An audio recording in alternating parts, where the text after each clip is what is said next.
ऋषि मुनि पहले हर चीज से, कोई भी शुभ काम करने से पहले हवन के माध्यम से वातावरण को शुद्ध करते थे। इसी प्रकार से अब खेती करने से पहले भी हवन और यज्ञ के माध्यम से वातावरण को शुद्ध किया जा रहा है और उसके माध्यम से खेती की जा रही है। जी हाँ, इस खेती को अग्निहोत्र कहा जाता है। जानिए क्या है यह खेती। आपका नाम? पंकज मिश्रा। जो ये अग्निहोत्र के माध्यम से आप खेती कर रहे हैं, ये क्या प्रोसेस है और इसकी शुरुआत कैसे हुई?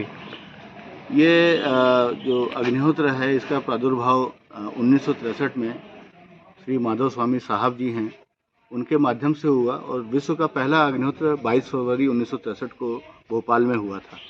उसके बाद से कानपुर में 1980 में हमारे पिताजी डॉक्टर रामाश्रय मिश्रा जिन्हें इसको अग्निहोत्र को शुरू किया और शुरू करने के बाद पाया कि ये इसका फसलों में भी अच्छा फर्क पड़ सकता है, तो इन्होंने पहला प्रयोग वरुणा राई पर किया।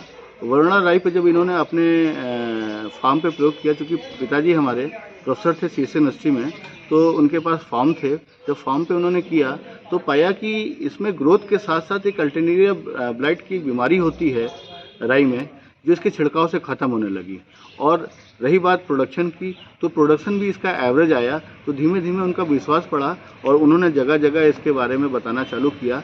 और आज पूरे देश भर में लोग, तमाम किसान इंडिपेंडेंट होकर अग्निहोत्र कृषि कर रहे हैं। और ये अग्नि मंदिर है जहाँ पे आप खड़े हैं, यहाँ पे सन 88 से अग्निहोत्र कृषि हो रही है और कोई भी डीएपी खाद वगैरह नहीं दी जाती है।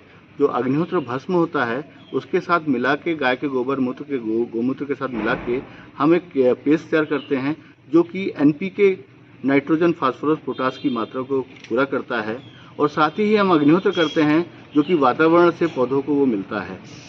सिद्धांत मूलतः यह है कि 5% पौधा जो है ज़मीन से लेता है और 95% पौधा वो वातावरण से लेता है। तो 5% उसको पौधा जो ज़मीन से लेता है उसके लिए हम एक खाद तैयार करते हैं और 95% के लिए हम अग्निहोत्र करते हैं। की बात की जाए तो इस खेती में किस प्रकार की पैदावार देखने को मिलती है? पैदावार की बात का आपने बहुत अच्छा क्वेश्चन किया है। ये ज़मीन पे डिपेंड करता है। जैसा कि मैंने बताया अभी आप लोगों को कि ज़मीन की पीएच वैल्यू 7.1 होती है। तो एक लेमन की तरह से होता है कि अगर आप पीएच वैल्यू आपकी ज़मीन की सही है तो पैदावार पे आपका कोई फ़र्क नहीं पड़ेगा। अगर आप ऑर्गेनिक से केमिकल से ऑर्गेनिक पे आते हैं, तो वो चीज़ हम इस अग्निहोत्र से पूरी करते हैं।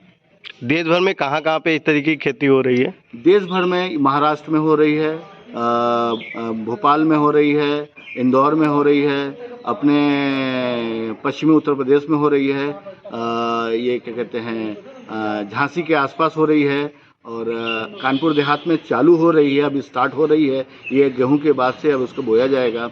और आपका सीतापुर में हो रही है, बस्ती में हो रही है। बहुत जगह पे लोग इंडिपेंडेंट कर रहे हैं। हम लोगों का ये मुहिम है, बहुत सारे लोग जुड़े हुए हैं जो जगह जगह जाके अग्निहोत्र कृषि के बारे में बताते हैं।